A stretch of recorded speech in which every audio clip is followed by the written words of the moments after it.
And All Sports Central will be going over another schedule preview for the 2020 offseason, and it's going to be over the defending champions, the LSU Tigers, and this should be an interesting season up ahead for LSU, and we're going to be going over a few players of this team will be returning, who they're going to be losing, and also we're going to be going over the schedule for the first time this offseason.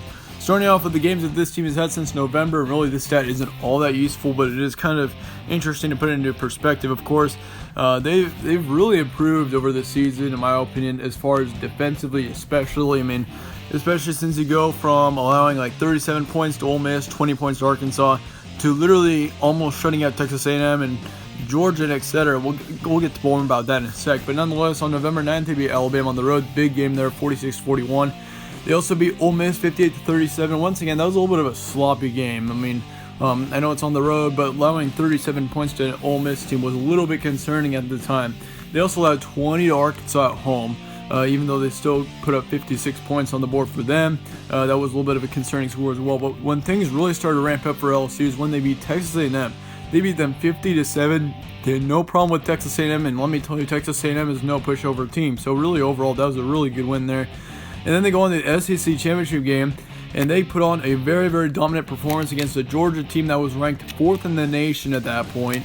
So yeah, they were absolutely rolling into the playoffs. They destroyed Oklahoma, and then they got a very comfortable win over Clemson in the national championship game, 42-25. So anyway, once again, the LSU Tigers are your defending champs. It should be a really interesting season to see how they come off of the 2019 season. Of course, they were 15-0. That's what almost every national champion it looks like they will have. But nonetheless, they were 8-0 in September and October, and 7-0 from November to the postseason. Here's a few key points as to LSU heading into this offseason. They do lose their Heisman-winning quarterback, Joe Burrow, who put up literally almost 6,000 yards, 60 touchdowns, and 6 interceptions this season.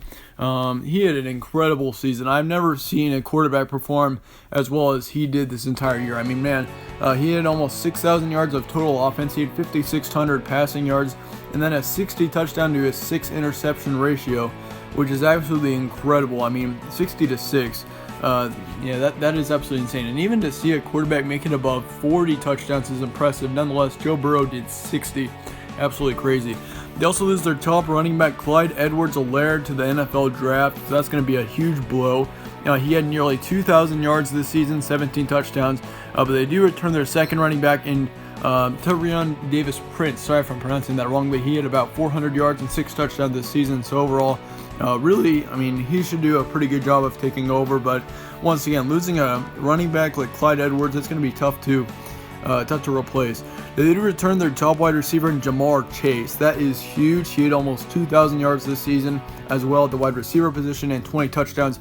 He's probably going to be one of the best wide receivers in the entire FBS next season, no doubt about it. They do lose their second wide receiver in Justin Jefferson, and if you look at Jefferson and Chase, both those wide receivers put up over 3,000 yards combined. So overall, I mean, losing Jefferson is going to be a blow, but they do return their third wide receiver in Terrace Marshall, so that is going to be good. He had about 700 yards and 13 touchdowns. So once again, when you have Joe Burrow who puts up nearly 6,000 passing yards, you're bound to have some wide receivers that are going to put up some pretty amazing stats. So, overall, I mean, it should be interesting to see how Jamar Chase does next season with a new quarterback, but I think he'll be just fine. He'll be back at getting into the thousands once again, I'm sure, for the yardage-wise.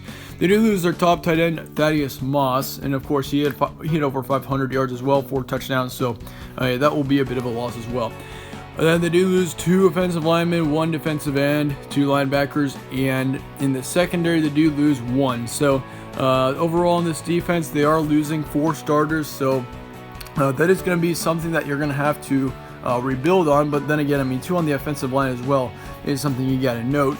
This defense I do think will improve though in 2020. Overall 4 losses isn't really all that bad. I mean, any loss is terrible, but of course when, especially the linebacker position, that may be a little bit of a weak spot for the LSU defense, but everywhere else, honestly, they could easily improve on it.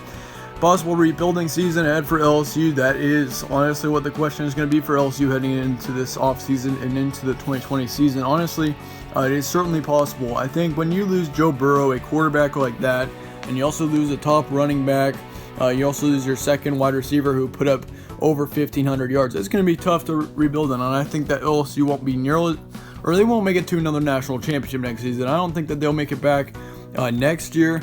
But overall, I mean, once again, after you come off of a crazy season like this and you lose a lot of players, it'll be interesting to see how LSU can deal with that.